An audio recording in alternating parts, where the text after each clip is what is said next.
Hello everyone, my name is Blake Holmes and I'd like to thank you first off by clicking on this episode of Taking Heat, whether you're on YouTube or Spotify. Thank you once again. And I know it has been a minute since the last episode has been updated. Basically what was going on was there were a few things that happened between our last episode and now. First, we had some audio issues when it came to converting the episode from one computer to another, so it seemed like there were some audio issues that I was working through, and then right when I was in the end of getting through it, I ended up actually testing positive for COVID-19, and I have been out for the past week.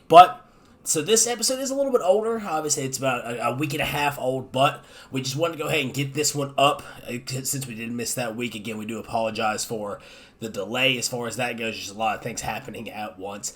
And we will be right back to the regular schedule starting this week. So we are looking forward to that. So just want to go ahead and hop on here, make this quick disclaimer before the video starts. As always, if you want to see more, click the link in the description to the YouTube channel, or check out the rest of the episodes on Spotify. If you're watching on YouTube and you'd rather listen on Spotify, you can find that link in the description as well. Be sure to follow our socials, subscribe to the YouTube channel, follow the podcast on Spotify, hit the like button, all that self-promotion stuff. And once again, I want to go ahead and say thank you for sticking around and being patient with us as we have been working through these issues. So, we got a great episode ahead for you, and I hope you enjoy.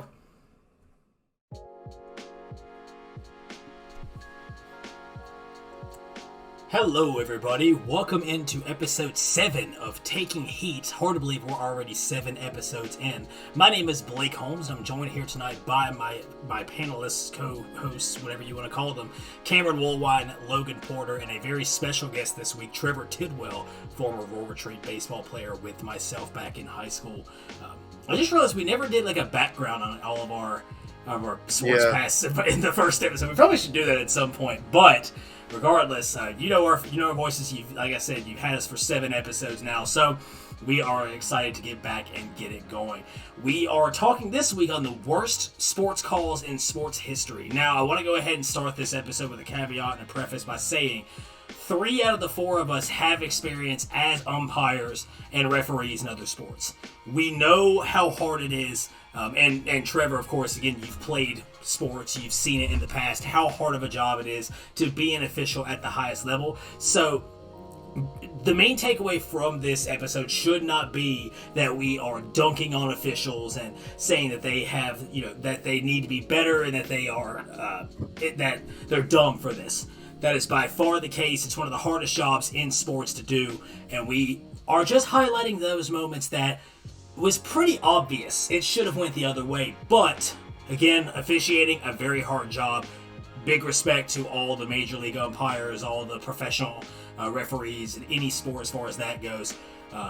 Just want to cover our bases because again, we know what it's like to umpire just regular league games, so I can only imagine what it's like for a professional league. I was gonna say I missed calls, and it's like the lowest level of sports. Like, and some may say that the audience in a rec league sports. Oh Lord, they are as volatile as everywhere. But yeah. Again, I was gonna say I'd probably rather ref in the NFL than have to go back to youth league sports. Well, we do have that experience, and so again, props to all the officials out there, but these are calls that really there's no excuse. These should have been made, and these should have, or in one way or another. Again, this is episode number 7. If you have not caught up with us, or if you'd like to go back and view some of the older episodes, you can do so. If you're watching on YouTube, click the subscribe button and click the channel link down below. All the podcast episodes are on there. And if you're listening on Spotify, again, we are on Spotify now. Every episode of Taking Heat is available at any time that you would like. So, once again, we're going to go ahead and get started. Just some small talk, I guess, between you guys. How is your Wednesday night going for y'all? Well, I guess I'll start out. It's great to be back at home. I had a good vacation. I got a little sick, but I should be fine in the coming days. I'm just excited to get back into the swing of things. Doing these every week, it gives me an excuse to kind of broaden my horizons in sports and learn about things that I didn't know about before. And I know I'm kind of considered the one that just kind of chooses a different sport each time we talk. But I think it's interesting to broaden your horizons and see stuff. No, I completely agree. It's been a good Wednesday. This week's been kind of busy for me. I went down to Spartanburg to see the Panthers training camp, getting ready for football season, which is right around the corner, and I know most of us are very thankful for that. Got to watch Baker Mayfield in action as he's obviously on a new team, and eventually I know we'll have a podcast talking about things like this, but it's just been a busy week, and as Logan said, it's going to be good to get back into the swing of things, and we have a good episode this week, real heater. So, Trev, I'm going to go ahead and ask you this as the special guest this week. How prepared are you, both from a sports standpoint and just from a mental standpoint, talking to us this week for an hour? Oh, boy. So I feel like I'm highly unqualified to be here. I feel like generally I'm a big baseball guy. But other than that, I don't watch a ton of sports. So my segment today is, of course, going to be on baseball. But I'm hoping that this kind of opens my door to other sports as well. Like I said, I don't watch a ton of anything else other than baseball. So I feel moderately prepared. We will see. I'm a dumb encyclopedia when it comes to stuff like this, so you should just go ahead and be prepared for that. Last week, I was able to call off when the first NCAA basketball tournament was off the top of my head, and the winner, Yeah. Yes.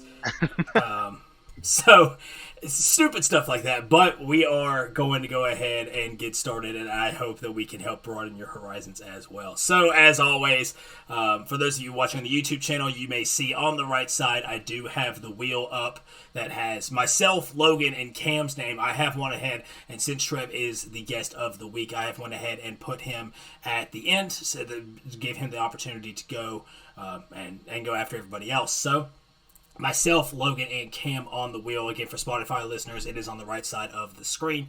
So, spinning the wheel to see who will be presenting their take first.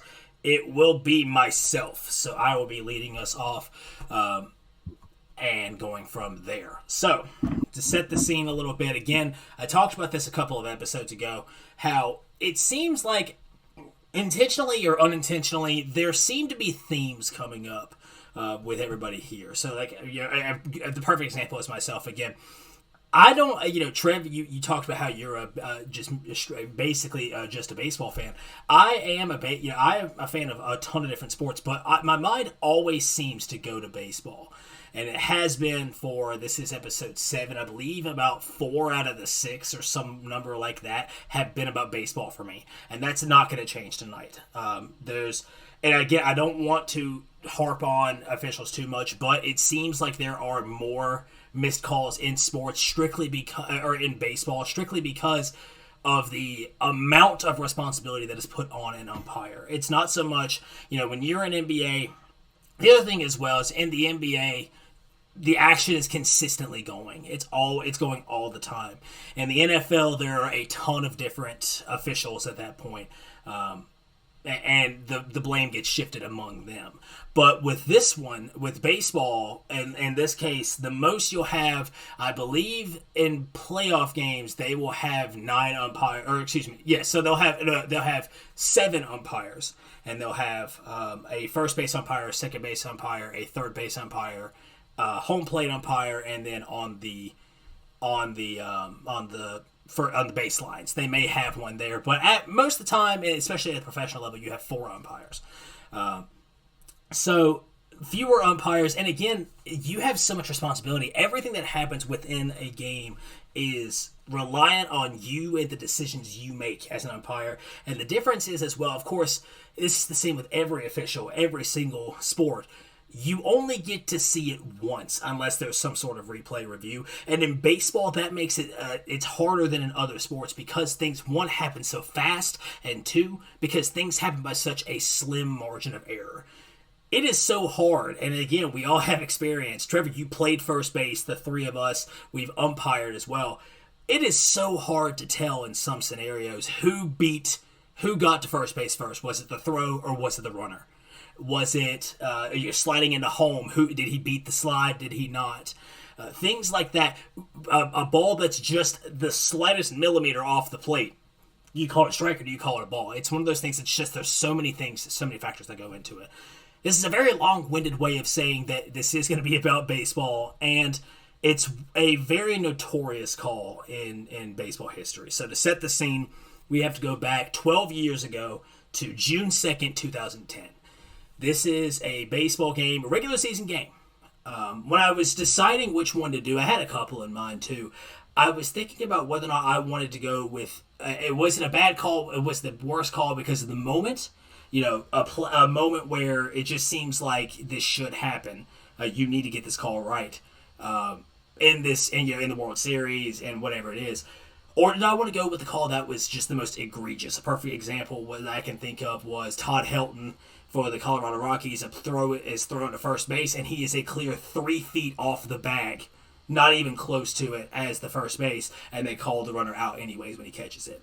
But I decided to go with one that I think is actually a good merging of the two, and that is a game between the Tigers and the Cleveland Indians, now the Guardians in 2022, but a 3-0 ball game for the Detroit Tigers.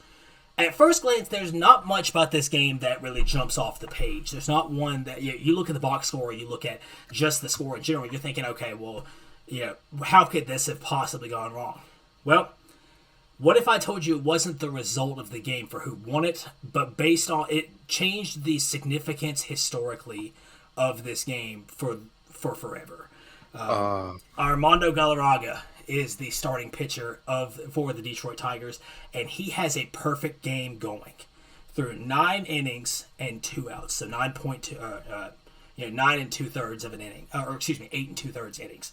He is trying to do something it is by far the most rare thing in baseball. Very few pitchers have ever done it, and so he is 1 out away from not just no-hitting the Cleveland Indians, but getting a perfect game against them.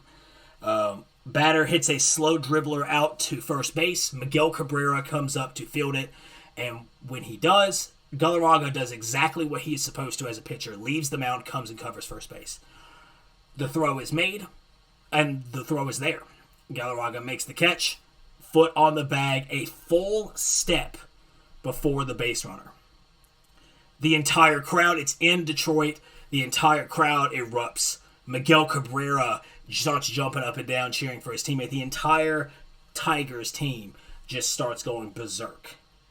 Except Jim Joyce, the first base umpire, calls the runner safe.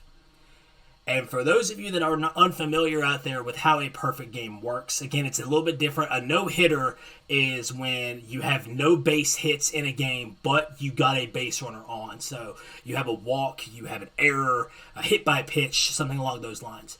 A perfect game is when you have allowed no base runners. 27 batters up, 27 batters down. That's a perfect game. Again, one of the most, I think, in my opinion, the most rare thing in MLB history.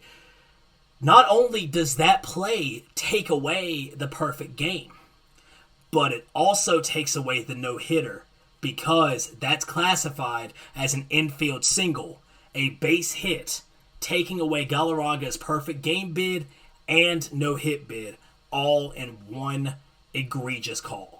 For reference, Jim Joyce, the first base umpire who made this, he's not a bad umpire.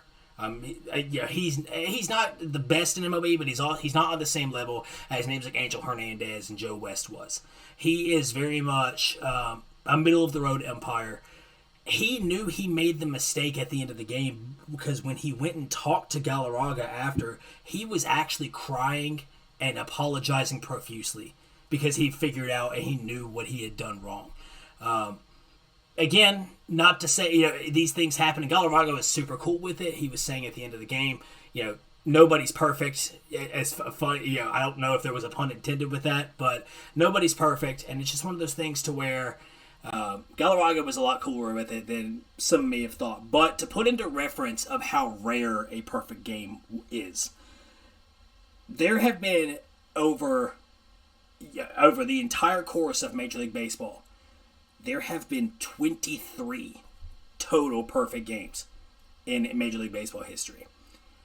For reference, when it comes to cycles. So if a batter hits a single, double, triple, or a home run all in one game, that's considered hitting for the cycle. One of the hardest things to do, and the rarest thing to do for a hitter, aside from maybe going yard 4 times in a game or something like that, 339 times that has happened over MLB history. Only 23 perfect games in MLB history. In my opinion, there was 24, because if you go back and I consider this a perfect game, by the technical definition, he did get 27 batters out, whether or not that was called or not, in my opinion, because again, that would have ended the game right there. But 23 official perfect games. This one's also called the 28 out perfect inning, or the 28 out perfect game, or the near perfect game, because of this. But Jim Joyce making the mistake that he did, and if you look it up online again, you can see it was not even really close. It was a bang bang play, but it really was not by much. One that MLB umpires should not be missing, and it took Armando Galarraga from a perfect game all the way down to what still is a great performance, a shutout, on only 88 pitches in this game. So he was a monster. He was unbelievable in this game. And his efforts were not rewarded, all because of the one mistake at first base. I will say that was definitely a great way to start off. First off, and like you say, it was a near perfect game. The whole premise of it is that, because you were talking about Jim Joyce, and this is pretty much the only reason I know who Jim Joyce is, was this play. And I was looking at some stuff on the side, looking over the game, and when you watch it, I mean, you see umpires call that like you said, it was a foot behind. You seen them call it closer, and it's be correct. But it was, and he was upset obviously after the game, because it would have been a perfect game, and he would have been there to witness it. But sometimes you get caught up, and it was the last out of the game, it would have been. It's unbelievable to me, too, because I've said this before to everybody I've talked to. If I'm Jim Joyce in that scenario, the thing that gets me about this call, too, is he had to be 100% certain in that moment that he thought the runner was out, or the runner was safe. Because I've said this before, if this make me a bad umpire, I don't care. If I'm in that scenario, there is no way that I am calling him safe unless it is blatantly obvious that he is safe.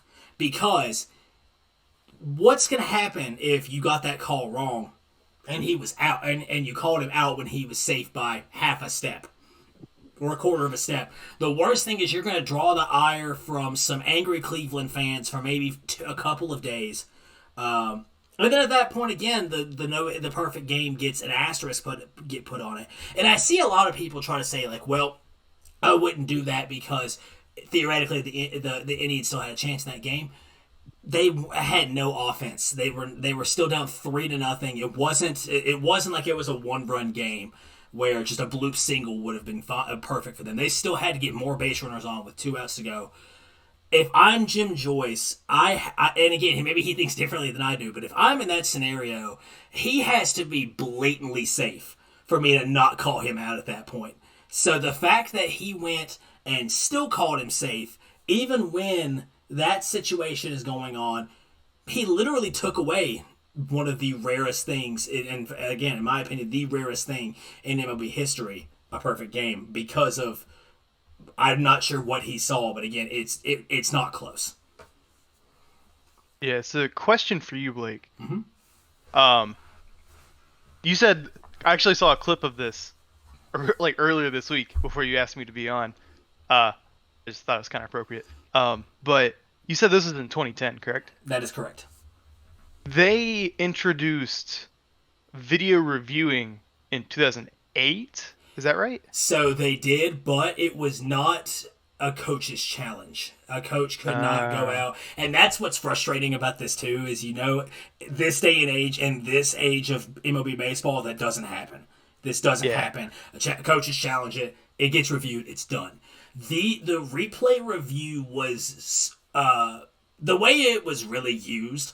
Mostly it was used in the postseason whenever it was in the moments were bigger. But two, The only times I ever really saw it get used back in these times was for fair and foul balls to see if they could see how far, if where it landed in the outfield, just in case one of those situations were to happen. And also, I believe it may have been used for see if runners had left early and things like that. But there were very specific protocols, and there were ways that it had to be activated, and that something like this on a bang bang play, as frustrating as it is, it was not allowed to be eligible to be reviewed back in this time.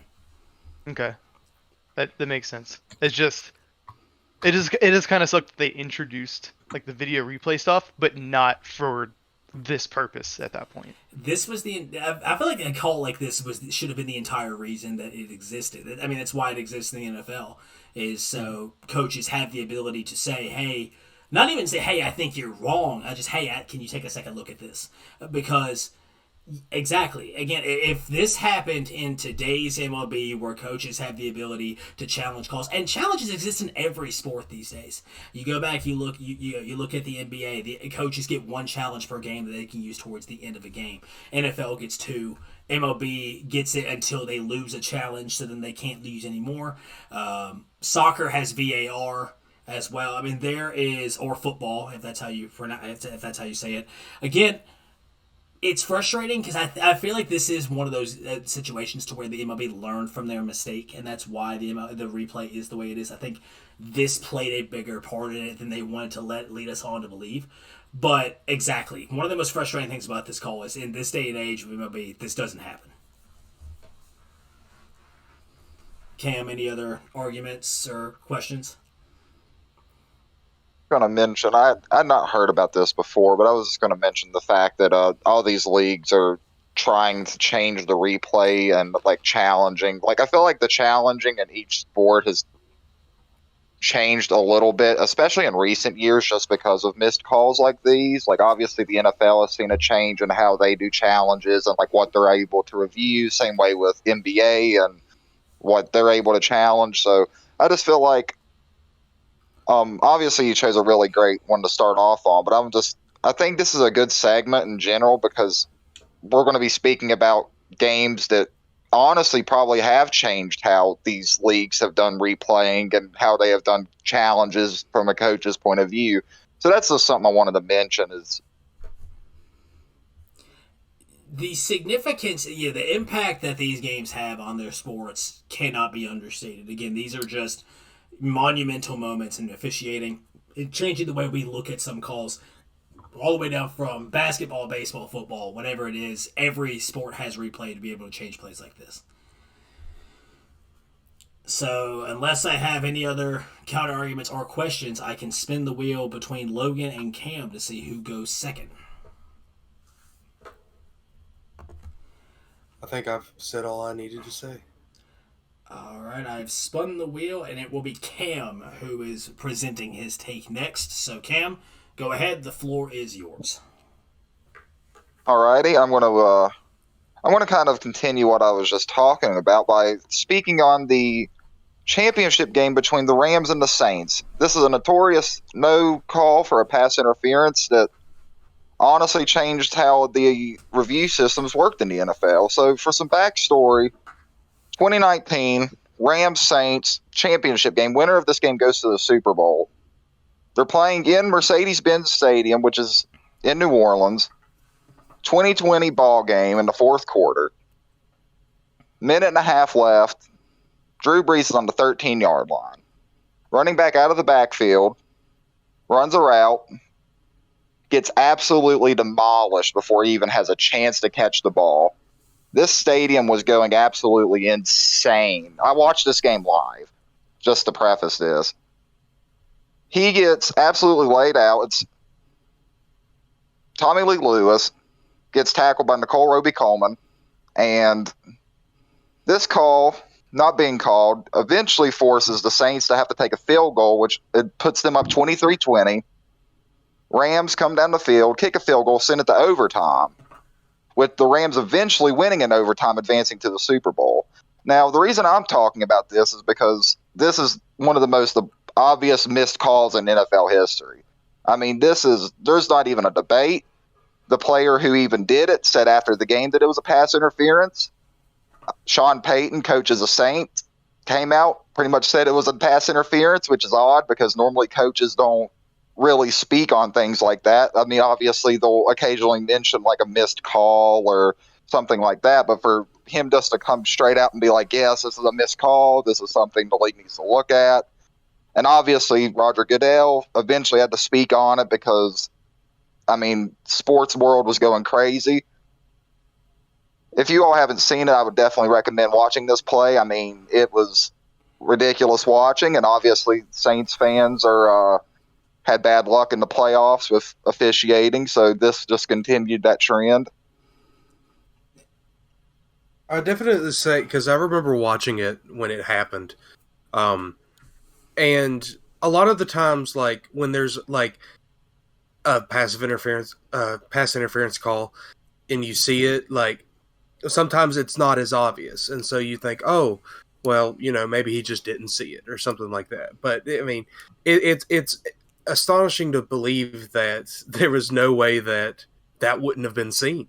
I mean, it was seen by the entire sports world. This was the equivalent. I'm going to say that I'll give the. I don't know if I'm allowed. I would just go ahead and play it at this point for YouTube viewers, but I'm not sure. I don't believe copyright, especially NFL, is very notorious when it comes to copyright on their footage and things like that. But I want to go ahead and give a description here for those of you that haven't seen it or are familiar. It is a pass interference call, like Cameron said, a flat route towards the end zone that resembles in the WWE when you threw someone into the ropes and then they clothesline somebody at the goal line. That's basically what happened. Nickel Roby Coleman comes up and lights up Tommy Lee Lewis, seemingly out of nowhere, sends him horizontal in the air, but way before the ball gets there, and no call. So, prototypical choice here.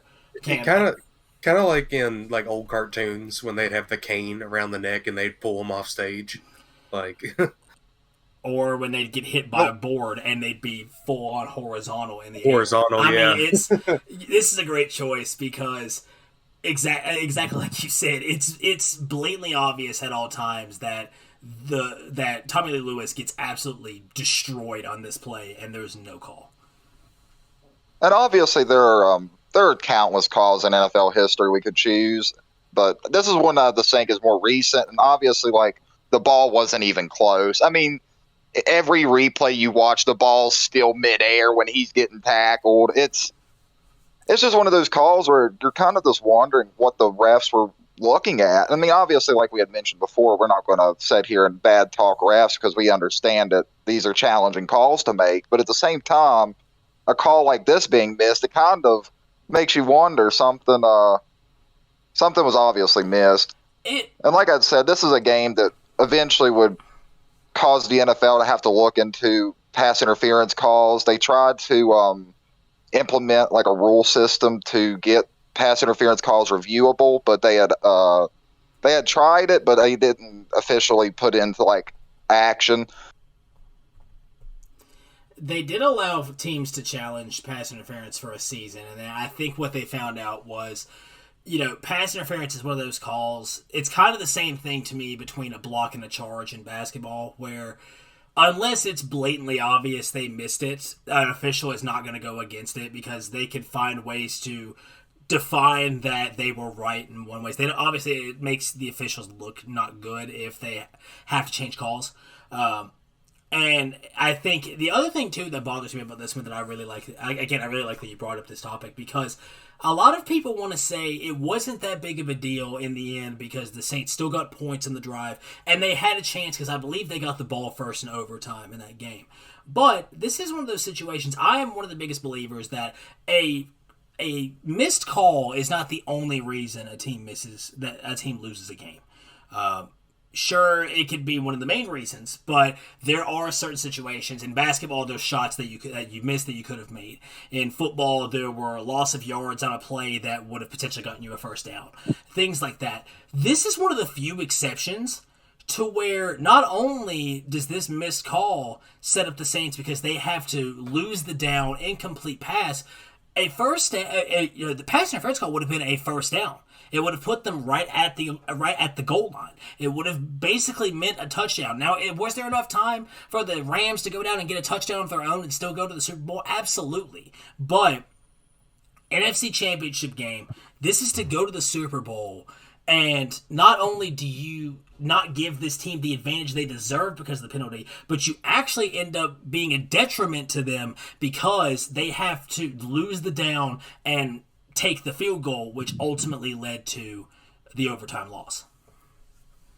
A call like this also causes a team to lose so much momentum because I feel like after, I don't know if this is like just me, but I feel like if a team has a bad call against them, it kind of makes them lose morale in a way, especially in a situation like this because, I mean, you watched a player obviously get pass interference against, and I feel like it just takes a little bit of morale away because you almost had the game pretty much in your hands. Obviously, if they get that first down, they can either score the touchdown and go up by 7, or they honestly might have had enough time to chew the clock and force the Rams to have to, make a play.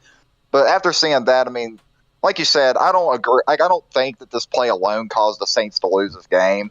I do think it has a major impact, but it's just there's a lot of factors that come into a bad call like this. I mean, morale, momentum, because momentum's a big thing in sports, and we've talked about it before. Momentum's honestly one of the biggest things in sports that I think people overlook.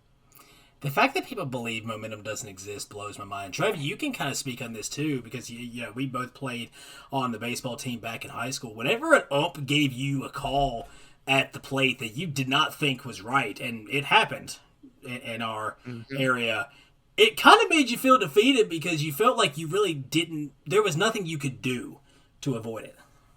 Yeah, it just feels like you're up there, you're giving it all, your all, and then the one bad call just kind of like breaks you down a little bit, and it's like, well, I know I did everything I could, but still, like, game kind of played against me a little bit, and there's not a whole lot you can do about it. And like Cameron said, it does bring morale down. I know in a lot of games, there'll be like a close call or something, or like a missed pitch call, and it really does bring down not just the player that it happened to, but like the whole team. It really does. It makes because it makes you think it's like, oh well, again, they did everything. That was the call. That was what they were. Let's say it's a ball that should have been a strike. Well, they let it go because they knew it was a ball, and it ends up not. So it's like you said, the cards, the hands stacked against you at that point. Yeah, it's like you're doing everything you can, yet you still weren't able to succeed. Biggest thing I think. Oh, sorry, Logan, you go ahead. I was gonna say, and a big thing with this is like, talking about just momentum. Like it's a big when you have something like that where it's you're getting side slapped going horizontal. It's obvious that it happened and there was no call about it. So obviously it's going to take the momentum out of your favor. It's going to make everyone angry. Like, I mean, no one's going to be happy about that. But when you think about it like this, it's such a huge, because a lot of people will probably argue like, oh, he couldn't have caught the ball anyway, even if he wasn't hit. Some people might argue that. But let's just say, if it's just an overthrown pass, that same kind of momentum shift, it's not there. There's a big difference between an overthrown long pass to having a call not go your way like that. So one of the biggest things I also wanted to mention from like my point of view, from like multiple coaches throughout my life have always told me that you can only control what you can control, and obviously like this is across multiple sports, football, basketball, and even my this might sound weird, but even my theater coach told us this, because obviously we were being placed by different judges when we did these competitions, but there's certain things you can't control, and obviously referees, umpires, judges, all this, like, you can't control what they're going to call. So that's something that like players obviously have to deal with every game. Is there's going to be calls that are missed, there's going to be calls that don't go your way.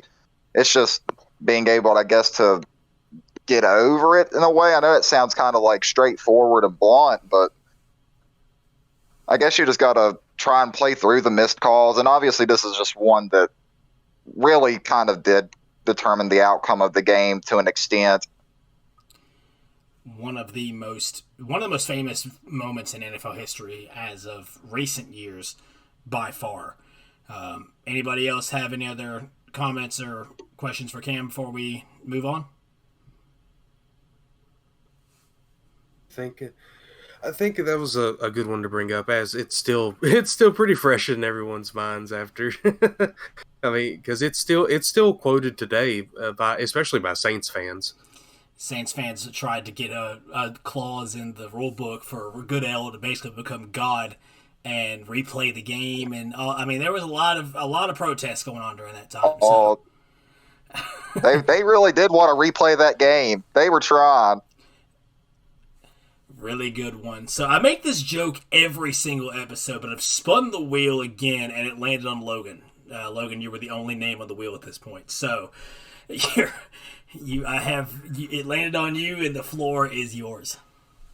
All right. I do enjoy having floors, as that is where I get to walk on. But all jokes aside, sports. That's why we're here, right? And I think this moment is one of the biggest moments to ever happen in sports. Because the most popular sport in the world is known as football. Not American football. And I will call it soccer from now on, as we are based in America, and it saves some confusion on our end. So apologies to those who would prefer it to be called football, or however it is said in your language. But in 1986, in the FIFA World Cup quarterfinal, there was a moment called the Hand of God. All right, so here's a little bit of background. Argentina is facing off against England. All right, now a little bit of backstory for this little bit of rivalry between these two teams. 4 years before this match, there was a war between Argentina and England. It was called the Falkland Wars. All right, and it was over the Falkland Islands, and Argentina did not suffer very well in this war. They lost and had a lot of captured soldiers, but I digress. Coming into this matchup, there's still a little bit of tension between these two teams. They're in Mexico City, playing in this FIFA World Cup quarterfinal, and it's scoreless going into the second half. So 6 minutes are passed, and Diego Maradona, who is a legendary soccer player, goes to contest the ball that was shot up for him against the goalkeeper from England named Peter Shilton. Now, Peter Shilton was 20 centimeters taller than Diego Maradona. And for those of you from imperial units, that is 8 inches taller. So that's a sizable difference. That's a big height differential for two athletes in the primes of their career. So Maradona had to jump considerably higher to get this ball. So he jumps in the air, and with his left fist, it was close to his head, but with his left fist, hits the ball with his hand to score a 1-0 goal against England. Now, ultimately, at the very end, it was a 2-1 differential that led Argentina to win. So that goal actually was very important in just factoring who won. Because without that goal, it would have been a tie, and they could have went to penalty kickoffs and so on and so forth. But it was protested by England, because when you watch it now, I mean, it's pretty obvious. And there's a very famous photo that was shot by a Mexican photographer, and I apologize, I don't remember the name, but it clearly shows the ball being hit with Maradona's hand. So England had protested, and the head referee went to a linesman, and they both upheld the call, as they didn't have video replay yet. It was 1986. So that came in, and later on, they ended up even winning the cup that year, the entire cup. They fought against West Germany, and they won 3-2. And Maradona was actually the key player for Argentina the entire way through. Um, he's actually the reason why it's called the Hand of God, because this is a quote from him after the play. They were asking him if that was an illegal play or not. He said, "A little hand, a little with the head of Maradona, and a little with the hand of God," is what he said regarding that. And from then on, whenever there's an illegal handball that is not called, they call it a hand of God play, which is hilarious. That's how that term was coined. But I mean, to give you an idea, just for those of you who don't watch soccer, how important that he was for this team. In that tournament alone, he had a tournament best 90 dribbles, which was 3 times more than any other player that played. He was fouled a record of 53 times, which is crazy. And he also won his team twice as many free kicks as any other player. He had about 70% of assists as well in the goals. He actually had an assist in the game-winning goal in the World Cup match. So he was pretty astounding to be on the field. Another thing which is crazy to think about, it has nothing to do with the blown call, as it was a pretty obvious blown call, but 4 minutes after that, to go up 2-0, Maradona hit what is known as the goal of the century, which is considered the greatest soccer goal mankind has ever seen. And it's crazy to think that he had a play where he hit the ball and scored with his hand and it wasn't called, and then 4 minutes later hit what is considered the greatest goal of all time. For reference to that goal you're alluding to at the end, this is a goal essentially he takes it the length of the field by himself, dribbles, I think it's like 8 people. It's actually a world record for the most players dribbled in a single goal.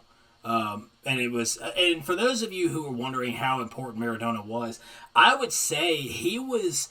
You think I'll use a name people know now in soccer? He was Lionel Messi for Argentina before Lionel Messi was who he is for Argentina.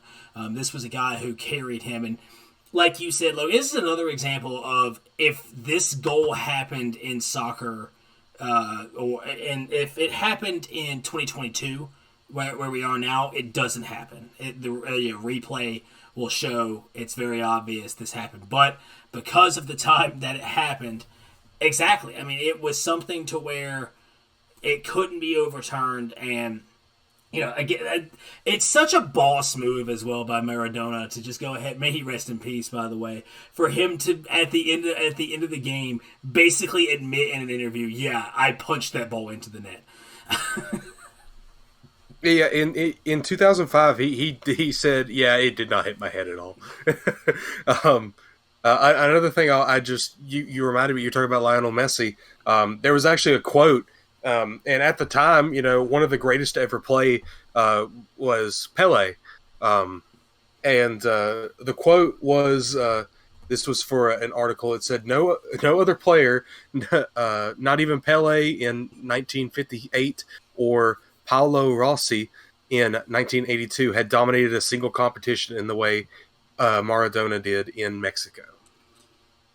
Diego Maradona was something special, and it's shown for, again, if you go back and watch some of his highlights, and Pele, again, as you mentioned, one of the most influential figures in soccer or football history, to be mentioned in the conversation with those names, you've got to be doing something right. And again, Maradona, when you're talking about from this call in particular, like you said, I think it doesn't get as much flack because of how masterful and again, we keep urging you to do this. And I might be able to play this. I'm not 100% sure how copyright works with FIFA World Cup, but the goal of the century that Logan's talking about, it is astounding, and it's something to where even someone who isn't as well versed in soccer, I can sit here and I know some things, and I'm super excited for the World Cup coming up, but, I mean, it's something that you look at it and you just know how impressive it was. But I think that's why this call doesn't get as much of a spotlight, because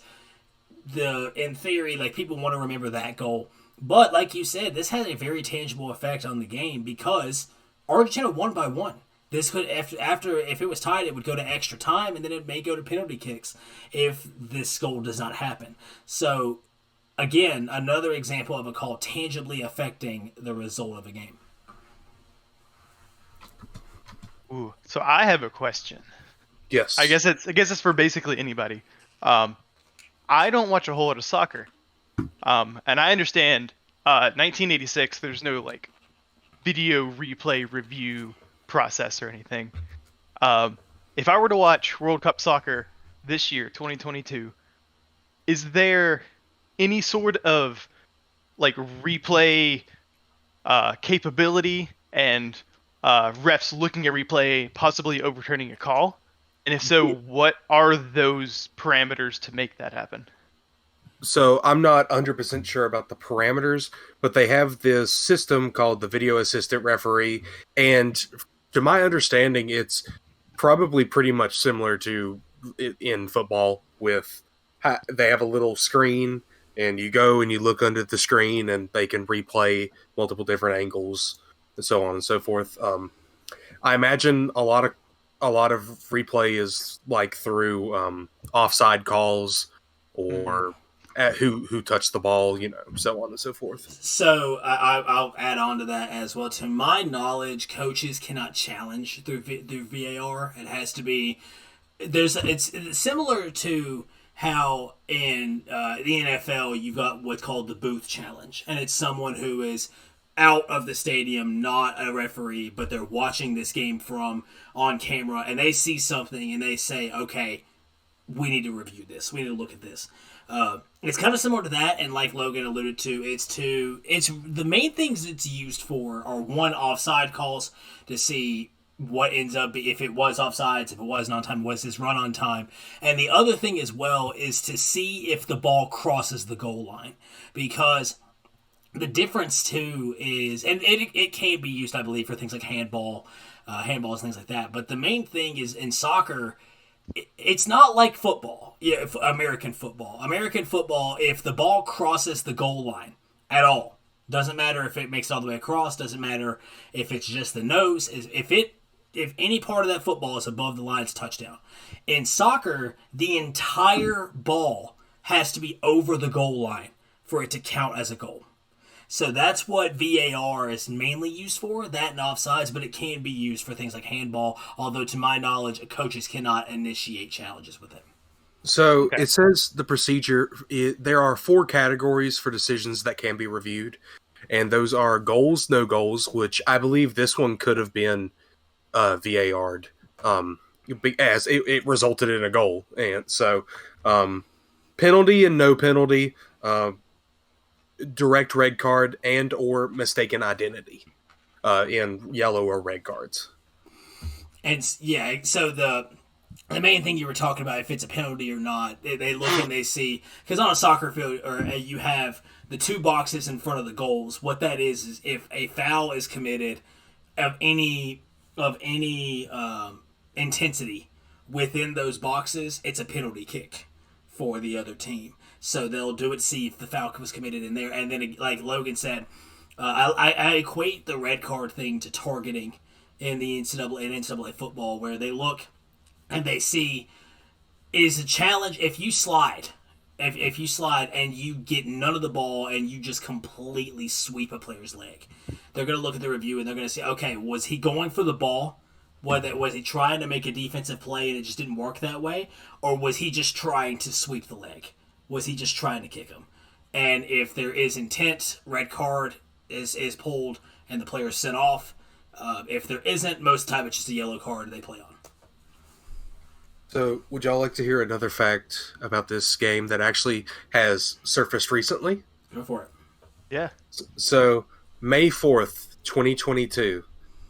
So, a little bit of backstory to this now. After the game, Maradona did a jersey swap with Steve Hodge. He was a midfielder for the England team.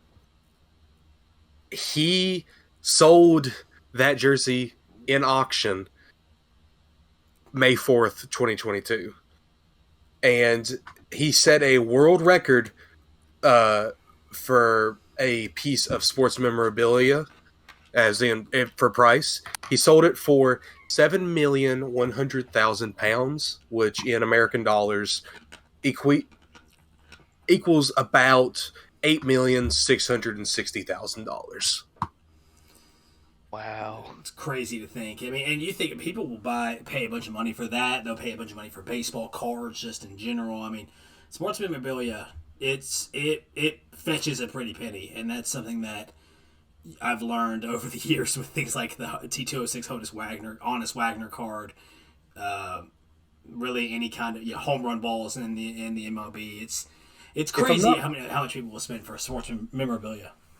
If I'm not wrong, I believe various leagues have their own websites even dedicated to auctioning off stuff like that. Because I know I used to look at the NBA auction site after the Sixers would play, as I'm a Sixers fan. So I would see who all had their game-worn jerseys available for sale, which, I mean, it's cool to have a game-worn jersey, but it's all sweaty and what I mean? They have sites for them, and they also have them available in the pro shops most of the time, in the team shops as well. Mm-hmm. Cam, you were about to, I think you were about to say something, that seems. Oh, I was gonna. Well, there's a couple things I was gonna mention. The first one was there is a website to get like memorabilia and stuff off of. I have a couple of things memorabilia wise. Like I have a Chase Claypool signed helmet that I got off of a website, which is honestly one of my favorite things I own, I think. And then the second thing I was gonna mention when you all had talked about sports memorabilia selling was a LeBron James Logo Man card this year was pulled and sold for $2.5 million. It's a one-of-one card with a LeBron James patch from Miami, Cleveland, and the Lakers that was pulled and sold this year within like the last 3 months. It's just, again, I have in a collection I have an autographed Allen Iverson rookie card that I know would be worth a pretty penny. And again, it's crazy to see what people will spend on sports memorabilia. Anybody else with any other comments before we get to our special guest? Oh, so special. Well, Trev, you should feel special because I gave you your own wheel with your name on it, and it landed on you, so the floor is all yours. Oh, heck yeah.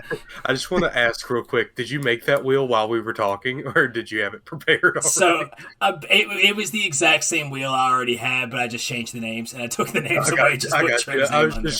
I was just curious. Oh, so I get renamed from the Logan wheel. You got renamed from the Three of Us wheel, and I put just your name on it. Oh, was it me 3 times? You're like, oh, which Trevor's gonna be? it's gonna be one of them. It has the different colors, so it would have been red, yellow, or white Trevor. There you go. All right. So the floor is all yours. All right. So, my the call that I have picked to talk about today, very similar to the call that Blake mentioned earlier. I am going to be talking about the 1985 World Series. That was St. Louis Cardinals against the Royals, the Kansas City Royals. So to set things up, the baseball postseason back in 1985, quite different than postseason like nowadays. Back then there were 4 total. There were still the 2 divisions, and in each 2 divisions, American League and National League, there were 2 conferences instead of 3 conferences, and this resulted in a postseason that only consisted of 4 teams. 1 team from the AL West, 1 team from the AL East, 1 team from the NL East, and 1 team from the NL West. This postseason consisted of the Toronto Blue Jays and the Kansas City Royals on the AL side, and the St. Louis Cardinals and the Los Angeles Dodgers on the NL side. this is also the first postseason that they introduced best of 7 series. So everything before this, they had played less than 7 games. They were best of 5 previously. This postseason, they introduced the best of 7, and all 3 of the series went to either 6 or 7 games to decide it. So to paint the scene, the American League had won the All-Star game, so the home team for the World Series was the American League team. In this case, was Kansas City Royals. So first 2 games of the World Series were played at formerly known as Royals Stadium, now known as Kauffman Stadium, renamed pretty recently. The call I'm talking about is going to be in Game 6. So Game 6, we're going to be back in Kansas City. Currently, beginning of Game 6, the St. Louis Cardinals are up 3-2 against Kansas City Royals, which means if St. Louis Cardinals win this game, they have won the 1985 World Series. If Kansas City wins this game, they go the next day to a Game 7, and whoever wins that game will win the World Series. So Game 6 was pretty much a pitcher's duel for most of the game. Not a ton of hits. The first run came in the 8th inning for the St. Louis Cardinals. And the call that I would like to talk about is in the bottom of the 9th. So we are currently bottom of the 9th. Cardinals are up 1-0. So if Cardinals are able to get out of this inning without Royals scoring, they have just secured the 1985 World Series. So bottom of the 9th starts. First batter is up. 0 outs, bases are empty. The Royals hitter, George Orta, hits a routine ground ball between first and second. So Jack Clark, at the time, the current Cardinals first baseman, heads towards second base, field this ground ball, routine ground ball play. The relief pitcher who was put in for the 9th inning, Todd Worrell, does his normal job, heads towards first base to cover it. So whenever first baseman fields the ball, throw it back to the pitcher, who's now on first base, tag the base, runner will be out. And this is what happened. First baseman fields ball, throws it to the pitcher. Pitcher catches ball, is standing on base a full step before George Orta, the Royals batter, had made it to first base. The umpire who was playing on the first base corner has called George Orta safe. From all the articles I've been able to read, it seems that he had a good enough view to have seen that the ball was in the glove before the runner had touched the bag. However, similar to Blake's call earlier, it's actually almost the exact same call. This runner was called safe, even though if you watch videos of this play from 1985, the runner is clearly out by a good half second. So George Orta, the batter, is safe at first. This causes uproar in the few St. Louis fans that are in Kansas City right now, as well as for basically the entire team. And so now, once everything settles, we go back to the game. It is bottom of the 9th, 0 outs with a runner on first. This eventually leads to the next batter who is up ends up hitting a single, advancing runners. We now have still 0 outs, runners at first and second. The Royals catcher, I don't know his name off the top of my head, comes up as the third batter of the inning. He attempts to sacrifice bunt. And for those who don't know what a sacrifice bunt is, basically his goal is to bunt the ball, have both of the runners advance, and make the defense throw the ball to first to force him out. So his goal is to have, at the end of his at-bat, have one out, now have runners at scoring position at second and third, which is a great opportunity for Kansas City to hit in some runs. This attempt fails. He hits it right up the third baseline. Cardinals third baseman was able to grab it and force out the previously safe at first George Orta at third. And if this were the case, if the case were, if George Orta had been called out, chances are the catcher would not have bunted in the situation. However, if he had, the defense would have gotten him out at first. This would have put the Royals runner on second with 2 outs, which is pretty favorable for the Cardinals to finish out this inning and complete the game. However, not the case. Currently 1 out, runners at first and second. The Cardinals have decided to walk the next batter.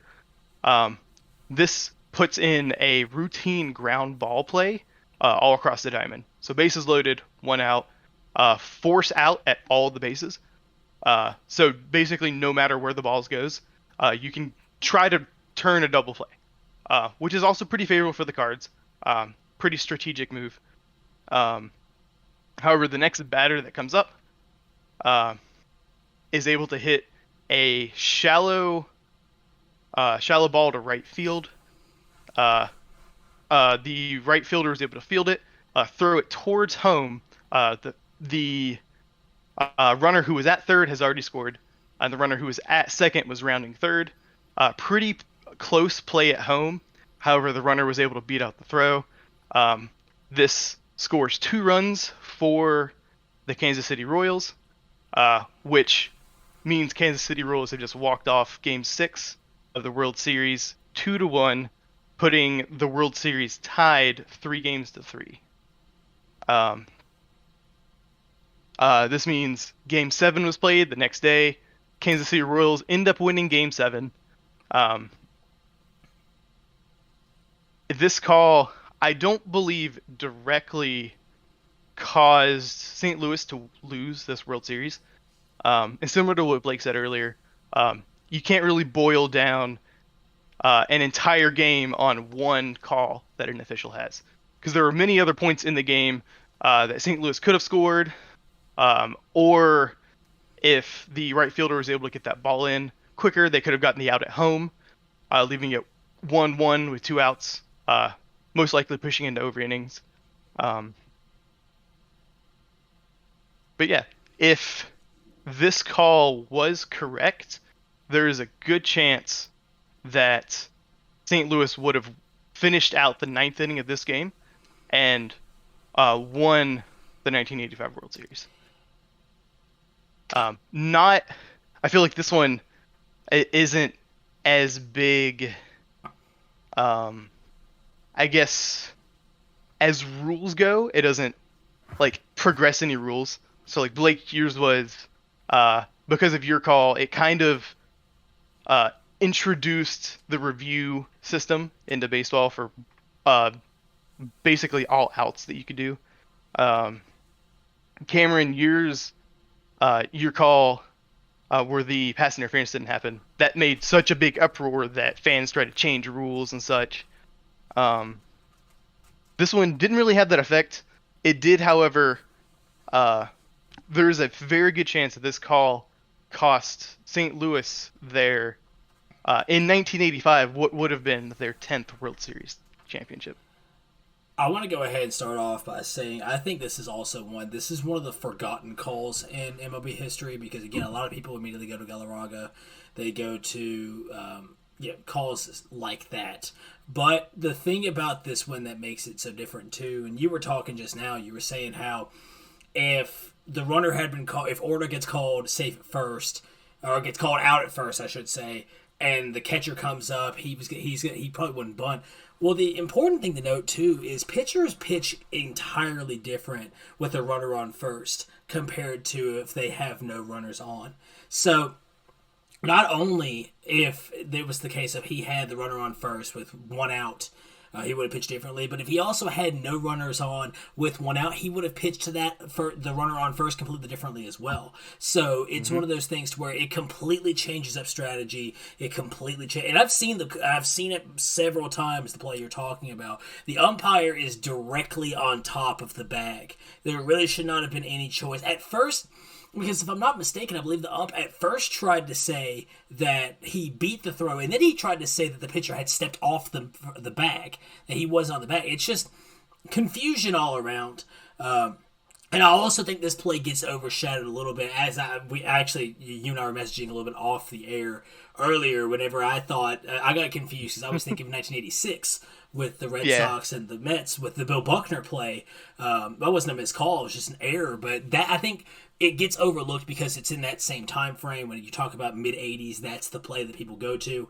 But nevertheless, again, like you said, it had not a full tangible effect on the game, but when you're talking about a strategic approach, the Cardinals have to play that entire ninth inning completely differently than they should have, and it ended up screwing themselves out of a chance for a World Series when it should have been no runners on with one out, and that completely changes the entire dynamic of the ninth inning. Right. And like you said, like we were talking about earlier, momentum.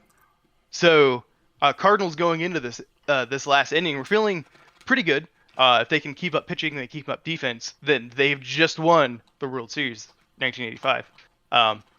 However, this one bag call produced this change in strategy for the St. Louis defense, which, like you said, made the pitcher pitch differently because now he has a runner on first, 0 outs, instead of bases empty with 1 out. And I think this call of order being safe kind of stopped St. Louis momentum a little bit, got in their heads just a little bit, and I think that also was the cause a little bit for the Royals scoring in the ninth inning. I want to also allude to something else. This is not because of a bad call. It's what I perceive as someone being called a scapegoat. If you want a good example of what this did for momentum of the Cardinals, you can kind of compare it to the Steve Bartman incident with the Cubs back in 2003 between the Marlins. A foul ball gets hit. Cubs are up 3-0. Foul ball is hit. A fan reaches over the edge of the fence. This is before fan interference rules were the way they are now. So he messes up the catch. Moises Alou is right underneath it and gets super upset. But the fan is not ejected. He's not thrown out of the game because now if you commit fan interference, you're thrown out of the game as a fan. He wasn't thrown out of the game. He stayed in his spot. That fan's name is Steve Bartman. And because of something so small, and even then, this wasn't nearly on this scale. This was a playoff game, and there was no run score on this play. Moises Alou could have maybe made the catch at the wall, but that was about it. It was in Wrigley Field in Chicago. But something as small as that, where really nothing negative happened, when you talk about momentum, the Cubs then proceeded to give up 8 runs in that one inning after that. Momentum is a very real thing, and in this case, I think that's a prime example as well, because it's the Cardinals look around saying, well, we did what we were supposed to do. What else do you want us to do? Exactly, yeah. I'd like to add, first off, I really like watching old baseball videos on YouTube, like compilations and stuff like that. Mm-hmm. And it's crazy that I had never seen this before, as this was a World Series event. And so, since I had never seen it before, I was watching the video as you were discussing it, and I just want to say that it's wild to watch. Yeah. Like you said, obvious that he was out, but like it was crazy because the batter, his helmet was coming off. His helmet fell on the ground. I think there was another helmet that came in there somewhere. It was bouncing around. The pitcher, he kept his leg on the base because you were saying that he initially tried to say that his foot wasn't on the bag, And I can see why he may have thought that, but his foot was clearly on the bag the whole time. He just did some kind of weird, like, ankle heel twist, as he was trying to reposition himself better. But he was on the bag the whole time. So, there was a whole swing of events watching that. I was just astounded by how many different things was going on at the same time. And like Blake was saying earlier, with the ump that made the call that cost the Tigers pitcher the perfect game, and how he came forth after, it was like, oh, I see now. I've seen the play and replay. I see that I messed up. I apologize for this. The official who made this call completely defends his call. So there are other interviews with this guy where the interviewer is like, hey, so this call, here's video footage of the runner clearly being safe. And he defends like, no, from my angle, he looked out. Here's what I saw. I believe that everyone is blowing this out of proportion. It's just completely different than the official Blake talked about earlier. And I think I was going to say that I'm not very well versed in baseball, so I ended up watching this while you were talking about it just to get a better understanding. And the reaction from the Cardinals is pretty much says it all. Like the immediate reaction from just the whole team, the whole dugout, and then the reaction of the umpire getting in his face, defending his call. It's just wild. It was wild to watch. And as Logan had talked, the runner tripped over the base, helmet flew off. It goes to show too, because like what you were talking about just now, Jim Joyce, actually a lot of people respect him because he came out, and again, he was literally in tears. Like, listen, I screwed up. I can't believe I've done this. The fact that he just went in and was so cocky about it. Yeah, I was wrong, and I'm owning it. Like, I don't get it. And the other thing too, Logan, you alluded to it as well. Like, again, if you watch the video, I know it's hard. I know being an umpire is very, very hard. Like I said, I'm not trying to say that it's not hard. I've done it. But there is no reason from where he was standing, the vantage point he had, there is no reason that call should have ever been the way it was. And as chaotic as it was, because it seemed like even the umpire didn't really know why he called him safe. But at the end of the day, he was safe at first base. Mm-hmm. Any last comments from Trev or Logan? Cam, if you would like to, any counter arguments or questions? I guess I have a question for all three of you all because, like I said, you're all more well versed in baseball than I am because I watch baseball casually. I'm more of like a in real life baseball person more than or like on TV just because there's so many games, and I don't really have like a favorite team. Mostly just because the Pirates aren't as good as. I am sorry for you if you are a Pirates fan. Yes, same here. That's the one Pittsburgh team I won't represent. But I guess the question I have is, compared to other sports, how often do you think calls are missed in baseball compared to like football and basketball? Like, do you think there's a sport that has more missed calls than others? Or do you think each sport kind of has like their fair share?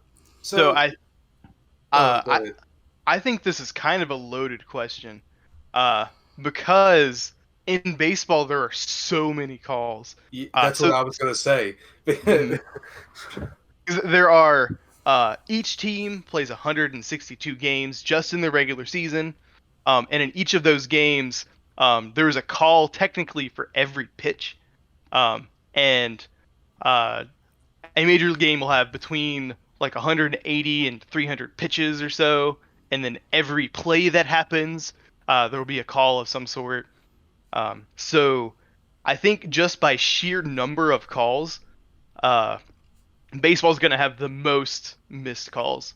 But if you think about it maybe percentage-wise, like what is the percentage of missed calls in this sport versus this other sport, I'm not really sure, honestly. My answer I'm going to give is kind of similar to that, and I want to say this. For reference, I found this stupid number out a while ago, but it's like There are a total of over 2,000 scenarios that can happen in a baseball game. When you're talking about, a certain, a double play to these players, a ground ball to this player. There's 2,000 things that can happen in a baseball game, which is an absurd thing to think about. But when you're talking, I do agree with you. The question I think that you're also kind of wanting to know, Cam, and correct me if I'm wrong, but you may be thinking like which sport when it comes to more influential calls getting missed. Because maybe I should have reworded the more like impactful calls, maybe. And in my answer to that, I would say it depends on the situation, but for me, from my viewing experience, I would say baseball probably has more. And it's because, now, maybe not, okay, I should rephrase it. Maybe not in this day and age, now that coaches can review and things like that, because challenges have been in the NFL for a minute now. Basketball, they've been for a couple of years, and even then, officials towards the end, even though you may not necessarily agree with the call they make, it fit the, sometimes a call in the fourth quarter happens in the fourth quarter, but didn't happen earlier in the game. But they can still follow the rules. The reason I say that, baseball, every single bit of it, they have rules obviously, and now they have replay, but so much of the game is on the decision of the umpires. The thing with basketball, a ref can fix a game. They can. And don't get me wrong, it's happened before in the NBA, whether they want to admit it or not, and things like that. And it's still easy for them to do that.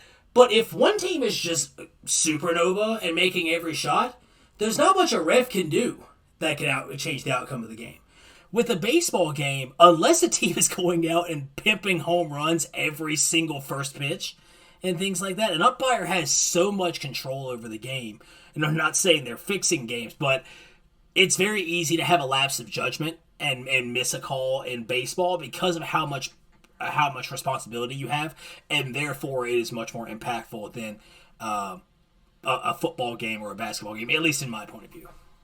Going into that, I mean, the ideal game of baseball is it never ends, and in that ideal situation of baseball, the home plate umpire is really the only one doing anything in umpiring's point of view. I mean, you could have another one for check swings, but I mean, how often does that happen? So I saw this really good video on YouTube. It was talking about whether they should have the automatic, because they have a laser system now, and it actually won a daytime Emmy when it premiered in baseball television, that shows you the batter's box and shows you where the pitch comes in, tells you what kind of pitch it is, how fast it was, and they can use that. They could use that technology now to basically make the home plate umpire only make calls at the plate in base running situations, but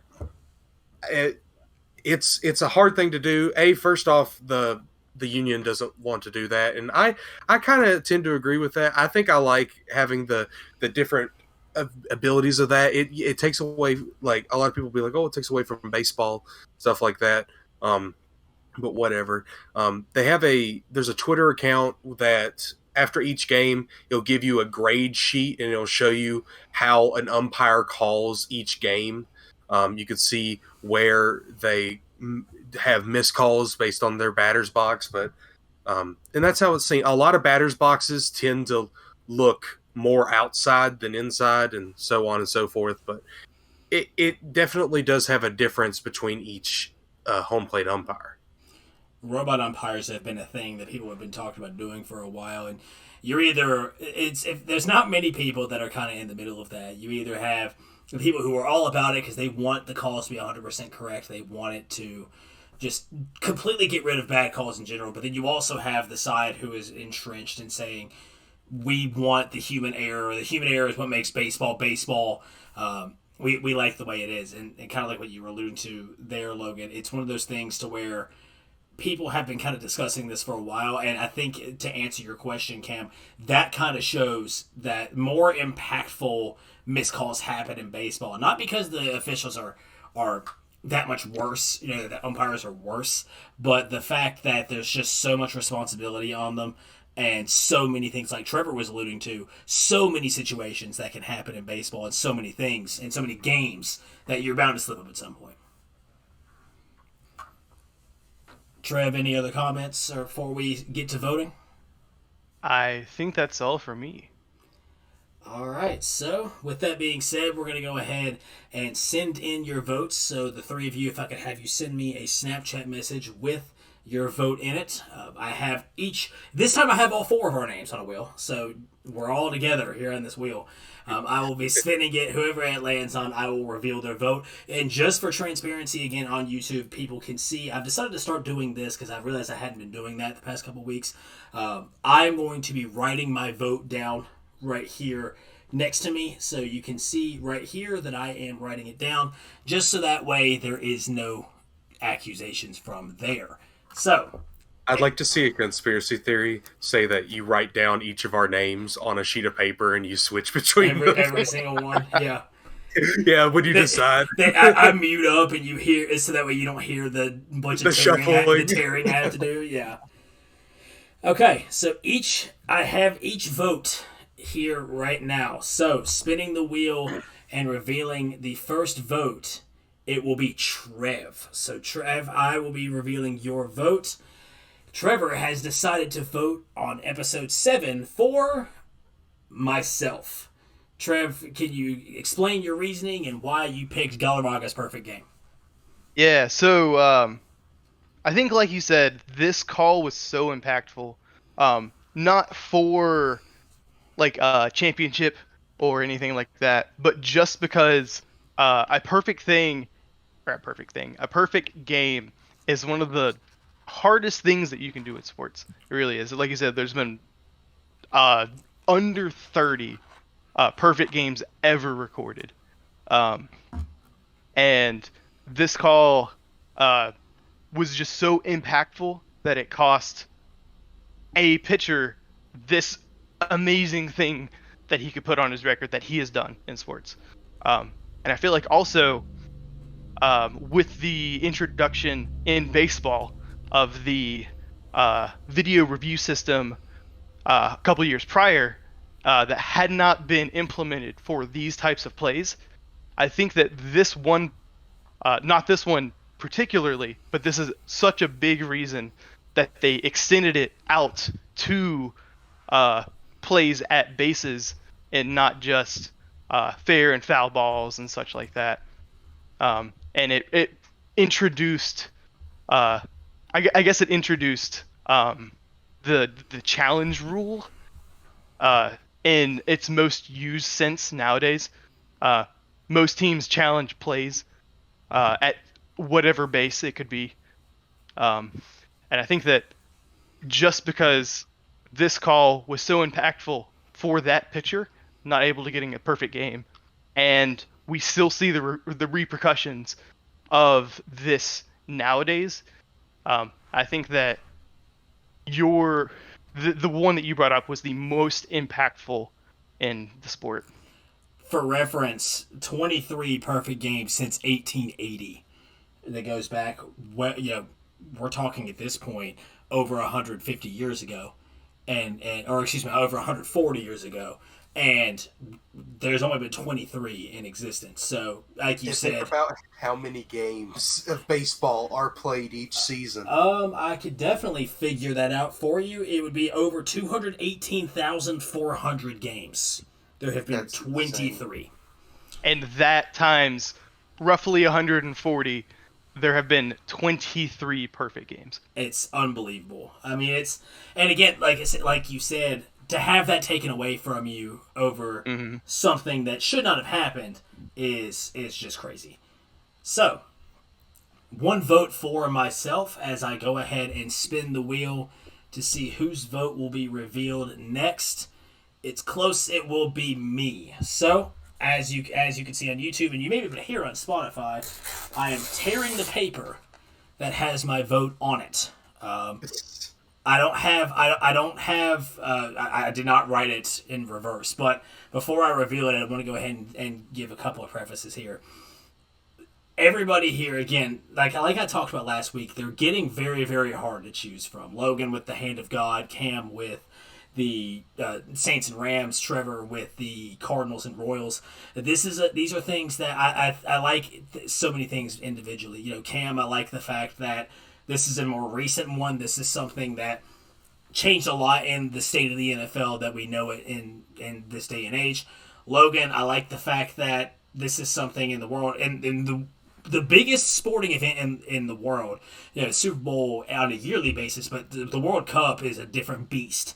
And for it to be an event like that, and then Trev, something that completely changed the momentum and changed the way that a World Series game was going, and basically help decide a World Series, is something that's not seen often either. By the way, also I talked about it a little bit with the most clutch performance of all time. If you haven't seen that episode, go back and check it out with David Freese.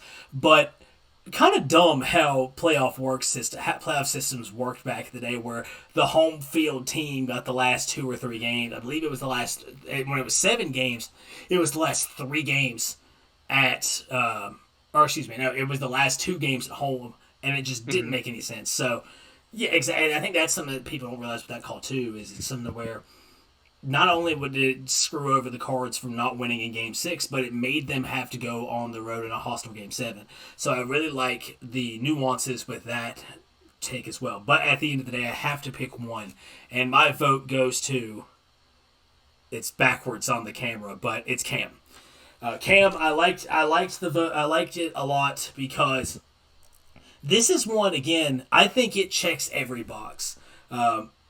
The Cardinals, Trev, yours was close as well. Same thing with you, Logan, because these should have been called. The officials were in positions. They should have called this. But this one with the Rams and the Saints beats anything I have ever seen. There were Saints fans in the stadium that were... It is not often you see a call made for a team and their fans look confused. Like, their fans are typically cheering, like, oh my God, we got away with one. Even they were like, what? Huh? And not only that, but again, I think this ultimately flipped every bit of momentum whatsoever the Saints had going in their way. And it completely caused the Rams, or led to the Rams capturing it back and winning in overtime. Again, definitely could have been some things that the Saints still did to win that game. But this is one of the prime examples of a call, of a play happening directly in front of the attention of the official, and yet they do nothing to stop it. And like you were saying, Cam, before, when you were saying, well, it makes you wonder, what in the world were they looking at?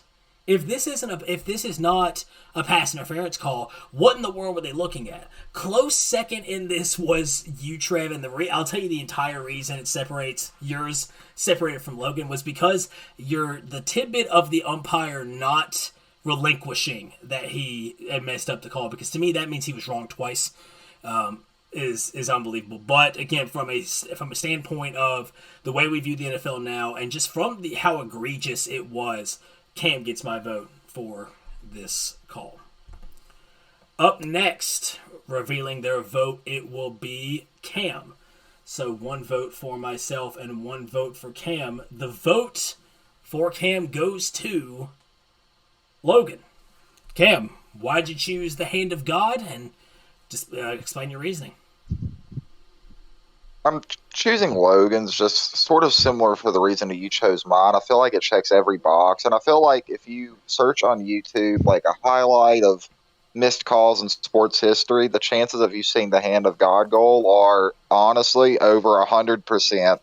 I mean, I would almost guarantee that the majority of people who have seen that play, who don't even have to watch soccer, is part of the reason I'm choosing this, just because of like the popularity of it, the historical aspect of it. I'm a huge sucker for history, and I think this is like one of those plays where it's like a lot of people know about that play, and they haven't even had to have watched a whole soccer game before. So that's part of the reason I'm choosing. I think it fits every box. It's a great pick. I like everyone's pick, obviously. everyone did a great job this week. I just think this one really fits every box, and I think it's a good pick. And obviously, the other goal during the game makes this pick a little better. I think also just because of just the amount that's happened during this. So that's the reason I'm choosing Logan this week. I think it was a good pick. A goal that definitely is known by even the most casual sports fan. It's just it really is an unbelievable call in itself that it was missed. So the final vote to be revealed. Before I'm freaking out right now, man. So I'm sure you're seeing my message right now. So there's a vote for me, a vote for Cam, and a vote for Blake. And my vote, and Blake can contest to this, is for Trevor. it was for Trevor, as I see right here. Trev did receive the final vote, so co-champions again for the first time since episode 1. Logan, would you like to give your reasoning? So first off, I'm going to say I'm mad that I'm co-champion again because I've never been a solo champion.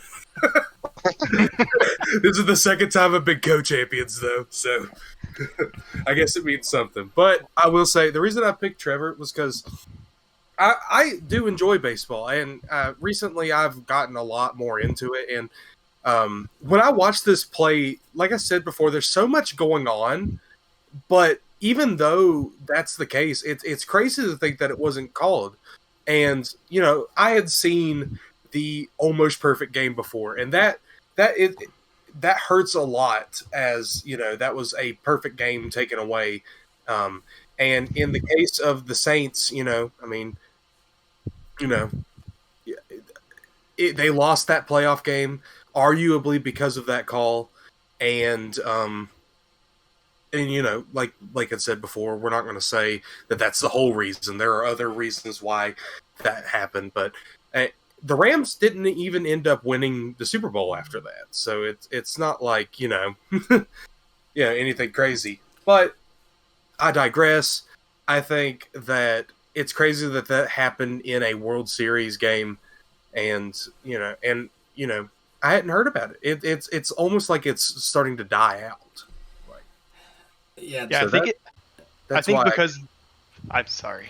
I was gonna say that. All I was gonna say was that's why I give my vote to Trevor. So. Yeah, I think because it happened so long ago, and it wasn't quite as big as the call that you brought up, Logan. That since it's been nearly 40 years since this World Series, it's just kind of been forgotten about.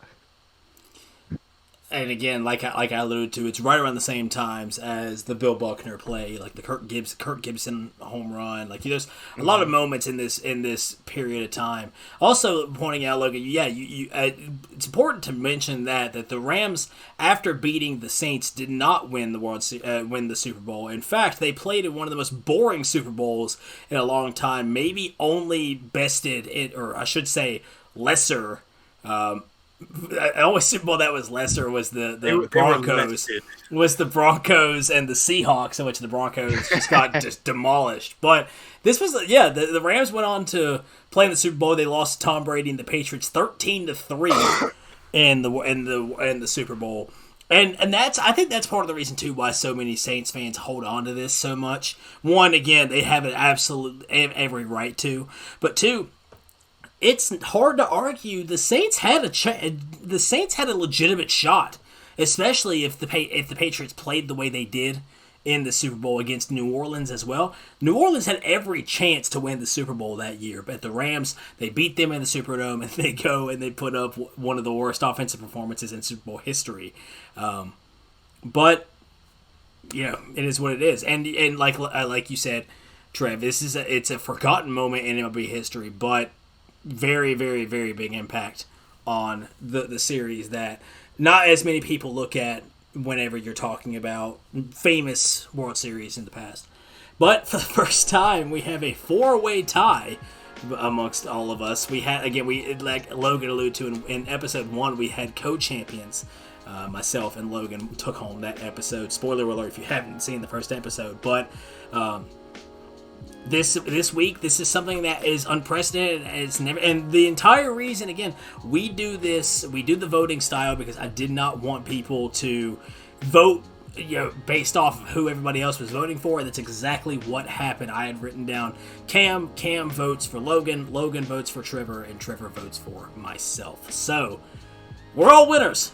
Everybody's a winner in my book. So here's how this is going to play out, all right? Tomorrow, we're going to have a mud wrestling competition, and the winner gets the trophy. The winner gets the role in Discord for the week at that point. Yeah, so that's going to do it for episode 7 of Taking Heat. Once again, if you like what you heard, hit the subscribe button if you're listening on YouTube. Go follow the podcast on Spotify. And if you're listening on YouTube, go follow the podcast on Spotify. And if you're listening on Spotify, go subscribe to the YouTube channel. That's a lot to do, but you're capable human beings. I know you can do it. Be sure to check out their other episodes. Let me know if you're listening on YouTube down in the comments if you would like to see something, if you'd like to see a certain topic. If you don't agree with our picks, you have another call you want to talk about, be sure to let me know down in the comments.